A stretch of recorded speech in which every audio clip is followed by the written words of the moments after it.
అది నిండగా కనపడుతుంది, కానీ ఆయన భక్తికి ఎంత వశుడవుతాడన్నదానికి సంకేతం.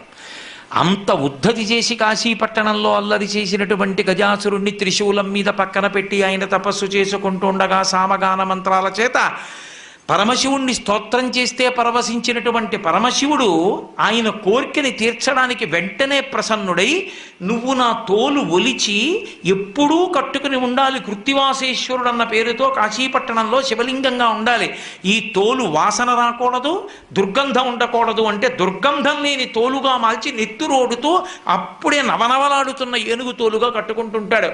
బాహ్యం, ఆంతరం ఏనుగు, గజము, జగము. కొంచెం అక్షరాలు అటు ఇటు చేయండి. జగ జాయతే గచ్చతే ఇది జగత్, వచ్చి వెళ్ళిపోయేది మాయ.